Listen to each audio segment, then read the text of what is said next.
Well, another day, another dollar, I guess. Every day I wake up, I feel like a robot. I get up way before the sun, and I get home way after the sun sets. So we are getting a little bit of a jump on the day since it was so greasy yesterday trying to get trucks unloaded.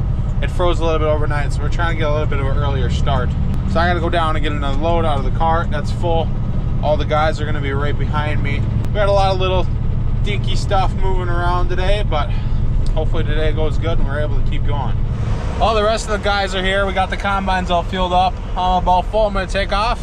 We're gonna have combines poking corn before the sun comes up this morning. I love it, seeing all the moving parts over there, all the moving vehicles. We got the entire family out here. Oh, what is there? 7 of us are currently in the field. Trucks moving, combines moving, the whole family. We're getting stuff done today. Well, I'm just getting to the field here last night where Cameron got stuck. I'm thinking it's a little frozen this morning. I should be good to go. I'm gonna press on my fancy buttons, lift my pusher up so I have less drag, idle a little bit, press my posi locks, traction control. I'm thinking it's gonna be pretty solid, but I'm taking the extra precaution because I don't want to get stuck. Okay, now I want 4th gear, so I'm gonna let off, let it downshift. I keep my foot slammed to the floor, and into the field we go. This'll work. There's the roots where Cameron didn't send it hard enough. He got stuck. Now when I come up to the bagger, I gotta get within inches here.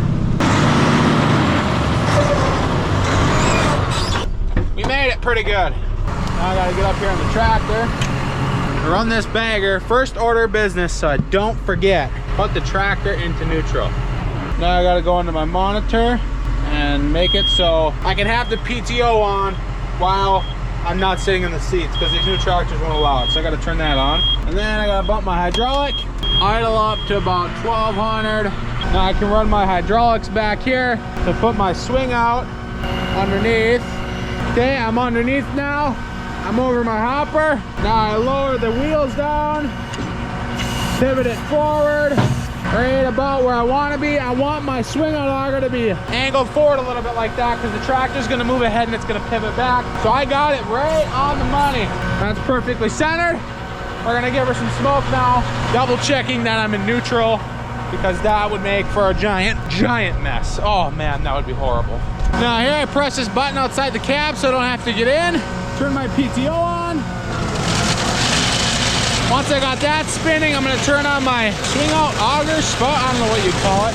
This lever. Now that that's all running, let me give her some smoke over here.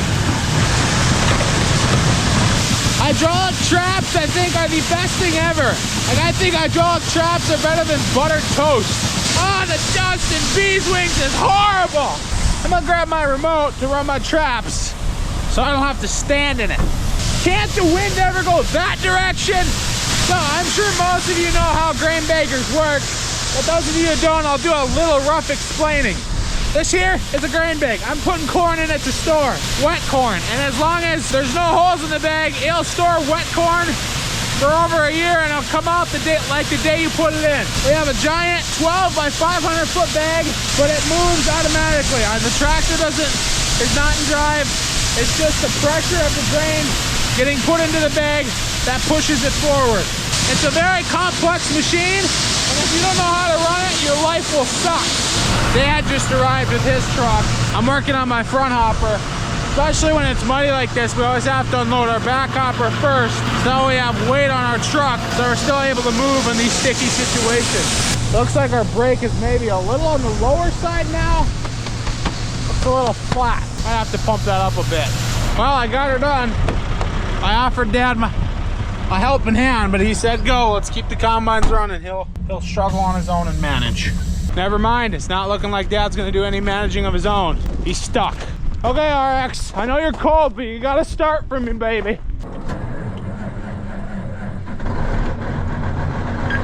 She fired! I really should let it warm up, but I really don't have time, so I'm just gonna take it easy. Well, I got Dad up to the bagger and unstuck, but I'm gonna take a moment here, unhook this scraper. Saw one of my younger brother Mason come help. It's a little easier, and we gotta get a rope instead of a chain. Chains are dangerous. Ropes are a lot more safe and a lot more gentle on stuff. So I'm just gonna drop this thing right here in the field. Well, Cameron just arrived. That means combines are gonna be waiting soon. So I'll leave him to help Dad. I'm gonna take off. Mason's coming down with my big rope, my white one, and a hammer to get the scraper unhooked. We gotta go. Well, I made it back. The grain cart's full and both combines are late. But it's also a good sign because that means we're getting a lot of bushels. Okay, JT, give her lots of smoke. Give me full. Well, we are currently getting drug around with an RX. We can no longer get trucks to this bagger. It is officially too freaking muddy. We moved home because, one, Brandon's combine's not working. Two, because Brandon's combine was working, so he's swapping combines.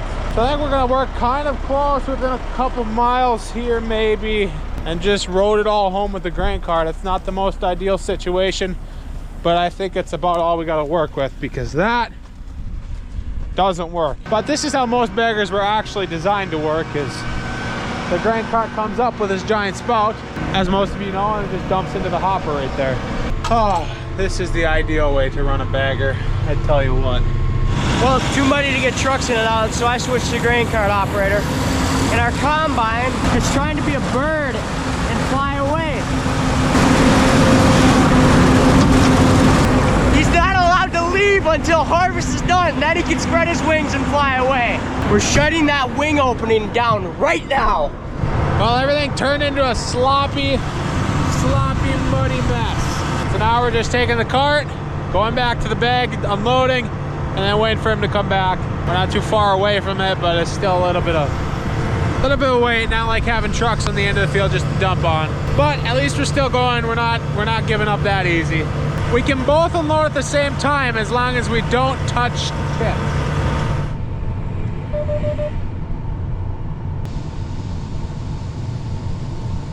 We're blocking each other's spray. That looks so weird. Oh boy, I don't think we're gonna make it. I got posi on, or differential, whatever you want to call it. We're climbing this hill and I'm just spinning. Come on, combine.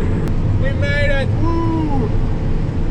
I guess we can't decide who wants to run what, because I'm in a combine now, I guess. I was just given this combine. It was told that my header basically doesn't work and I have to do all the tilting side to side, up and down, whether I'm going on a hill, through a valley, or anything like that manually. And row sense is not working, so I'm having to nudge my auto steer line back and forth. Yep, I'm ready for harvest to be over. It's not fun no more. Me and Cameron are both sitting here waiting for JT. And here it comes, flying in. I think we're gonna call that a day. The grain cart's full, both the combines are full. We just roaded everything home really slowly. It is such a sloppy mess out there. I think we have a plan to keep going. I think what we're gonna end up doing is taking our bins up there, taking the grain cart, putting that into a bag, because we can get our trucks into our bins. We can't get our trucks to the field to get to the bag. So we have one large field up north we'll probably drop into a bag. Fall cleanup is not gonna be fun.